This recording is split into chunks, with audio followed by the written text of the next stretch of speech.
Good afternoon. It's Tuesday, July 21st. This is week 29 of 2020, and this is the Des Moines Real Estate Market Update. My name is Les Sulgrove, and I'm going to talk this week a little bit about the market and whether or not we have peaked. The real estate market in Des Moines has certainly gone through some changes this past year, and it's a market unlike any market we've ever been in. So what I'm trying to do as we go along each week is figure out if we have gotten out of the COVID-19 effects of the real estate market and what direction we're heading. So let's sit back today and I'm going to go over some indications of whether or not the real estate market has peaked or not. So during the show, if you're here joining me live, you can ask your questions either on Facebook or on YouTube Live. Just post your question and I'll try to answer them here live in the show, and even maybe feature your question on the show today. So let's jump right in here. This week, again, the question is are there indications that the real estate market has peaked? And some of the indications this week that we're going to talk about are, for example, home for sale inventory.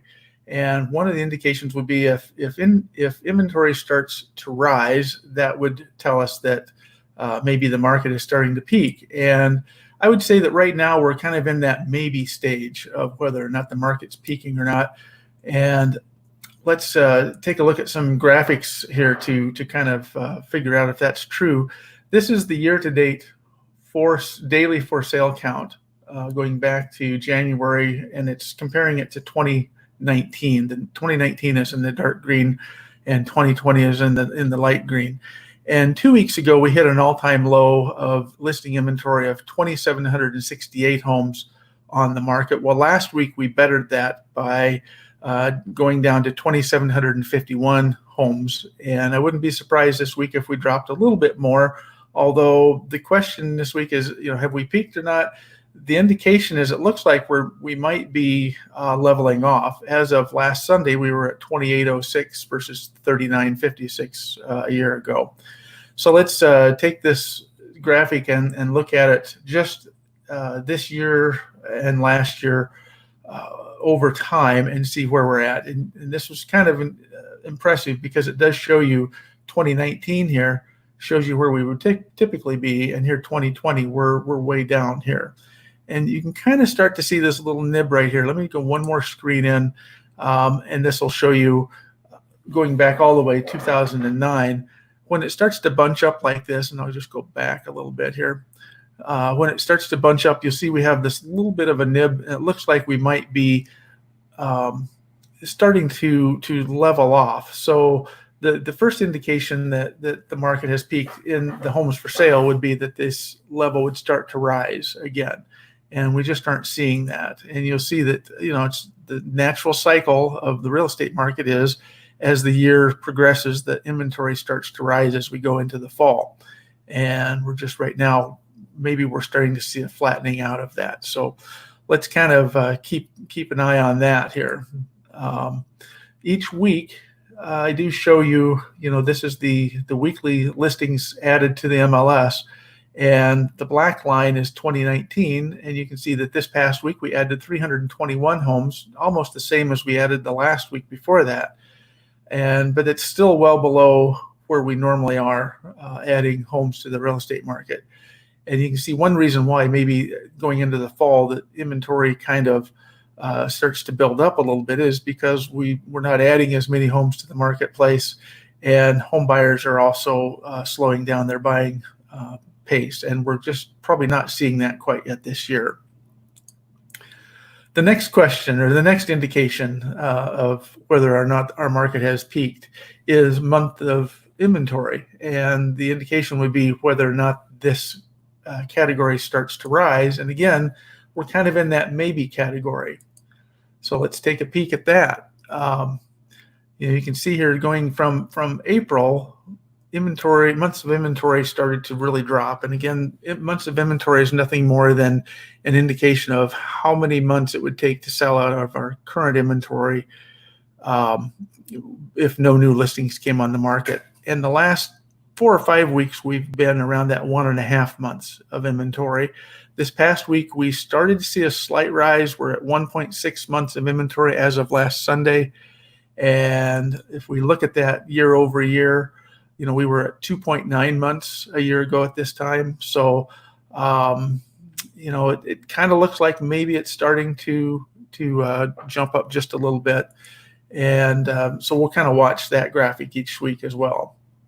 The next category is pending sales. If pending sale counts begin to fall, that would be an indication that the real estate market has peaked.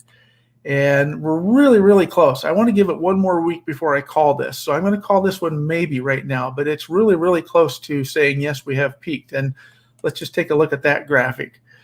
You can see back around the first or the late June, early July, we hit the all-time high for the year, and actually the all-time high for the last 11 years of 3,609 homes in the pending queue waiting to close. These are homes that have offers accepted on them, but we're waiting to close. They're in the process of being financed and inspections and all that kind of stuff. And you can kind of see that we've been on a rise in June, but in July it's kind of leveling, and maybe it's dropping off. And this is why I want to give it one more week. I want to go till the 28th here and see if we're continuing to see this, or if we just had maybe a summer stall. Sometimes we'll see this in the summertime. Buyers will kind of go back, they'll go on vacation, and we'll see a little bit of a pause in the real estate market. And so this could just be that pause that we're seeing. But if we give it another week, I'll be able to give you a better indication. But normally we're around 2,400 homes in the pending queue and 3,500. So 1,100 homes more out there waiting to close. And it even looks more dramatic when we pull it out year over year and look at it versus last year. Because we're normally on the downhill slide here as of about late May, early June, and we're just maybe starting to see that right here. The back going out to that 11-year back look again, you can kind of see right up here. It looks like there's maybe a little bit of a stall going on. And of course, this is where COVID-19 hit, that little bit of a stall right there. But we have blown away the pending sales over the last 11 years. You can see how much higher we are in pending sales. So this is going to certainly give us a higher closing count as we go into August and September. The weekly pending numbers, again, 329 homes went under contract last week, just a few more than that the week before. Again, we're still well above the 2019 normals that we have seen, although we have not hit that 423, which was our year-to-date high back in about week 25. So the next indication is whether or not price reductions begin to appear. And this is a new graphic, and I'm going to say not yet. This graphic is brand new. I just created this one this week. It's showing you the price reductions by week versus 2019. 2019 is in the blue, and the red is the 2020 price reductions. This past week, we had 265 properties went into a price reduction.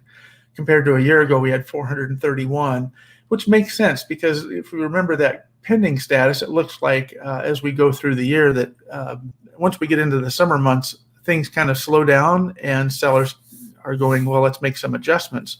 Well, we really haven't slowed down this year, so we're not seeing those adjustments come in quite yet. This one spike that we see over here around week 9 or week 10, obviously that's when COVID-19 really hit our marketplace. And we had some sellers kind of panicking. I would say panic, maybe reacting is a better word, by saying, hey, let's get our home sold. We don't know what's going to happen. And clearly, the market's been really, really strong for us. So, but those few homes that did come into price reductions did show up right here about that week 9 or week 10. Another indication is showing activity. And if showing activity begins to level off, obviously that means that the market's kind of peaked. And The indication this week from showing time says that it's not yet slowed down. In fact, this is the graphics that's produced by Showing Time for the Des Moines Area Association of Realtors. And if we look at it over here on the left-hand side, again, very, very clearly, you can see around that second week of March is when COVID-19 really hit our marketplace, and a lot of buyers kind of paused, and paused is really the word, for maybe 30 days at the most, and then back off to the races. And this is every realtor right now. When a new listing comes on, man, we're heading out the door trying to show homes. You'll see there's been some dips in the year. Those are seasonal. This is around Memorial Day weekend, and then the 4th of July weekend, we always see a little bit of a slowdown in showing activity.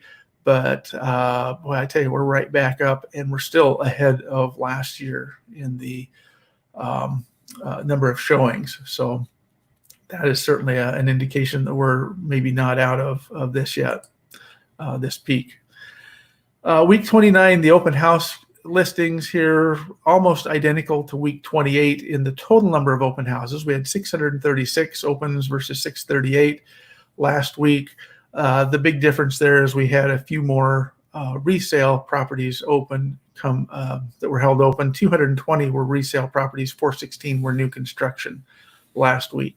I was trying to figure out why that might be. I don't know whether some of the new construction sold. However, normally the builders are still holding those homes open to sell other homes out of the current inventory. So it might have just been a little slowdown for new construction last weekend. It's hard to say, but we're still doing pretty well with open houses. Of course, we had a pause there during the major part of COVID-19, but week 29, we're pretty steady here at 630 some open houses. So the year-to-date closed sales, this is another new graphic that I just put together for today's show. Every year, the last couple of years, we sold around 14,000 homes, and that's 28,000 sides. So you have a buyer side and a seller side. And we're currently right at about 77, well, almost 70, close to 7,800 homes closed year to date. And that's 412 more than a year ago at this same time. So at this stage, and with the number of sale pendings in the queue, unless the business completely shuts off at the third and fourth quarter of this year, end of third quarter and all of fourth quarter, I don't see any reason why we shouldn't expect to sell all 14,000 and more, get probably 14,400 or 500 maybe closed transactions for 2020. And that would be quite a statement on our market if that happens. So every week, of course, I always tell you to go to the real estate dashboard on Simply Des Moines Stats. And this is really a nice overview of everything that's happening in the 4 different categories. We've got the single family resale, condo townhome resales, single family new construction, and condo townhome new construction. And this will also give you an indication. The average number of homes for sale this week was 2,782. There's our 7,789 closed that I was talking about a second ago. Of that, it's broken down by these 4 categories. So by far, the single family resale is where the bulk of our business comes from in the marketplace. So this is all found at SimplyDesMoinesStats.com. All of the graphics that you see today and many, many more, all the graphics I produce each week, and I don't use all of the graphics in these reports, appear on Simply Des Moines Stats on Facebook. And you just simply go to Simply Des Moines Stats under Facebook and go to the photos, and that will take you then to all the photo sets. And this week's album is labeled Week 29 Des Moines Real Estate Market Recap Graphics. So if you wanted to go back to all the way back to about week 13 or 14 when I started this, you can see all the graphics that I've produced over year to date over the year. So this is a good resource for you. So, and that's basically it. It's kind of a short show today. If you have any questions, this is your last chance to post them in the comments. This show is now being broadcast on YouTube Live as well as in Facebook on Simply Des Moines Stats Live. I'll continue moving forward every Tuesday at high noon, and I hope that if you have any questions, you'll send them to me during the week, and hopefully we can answer those. But thanks again for joining me. This is Les Solgrove with Via Realtors, and it's Simply Des Moines Weekly Market Update, and we'll see you next Tuesday at high noon. Talk to you soon. Thanks for joining me.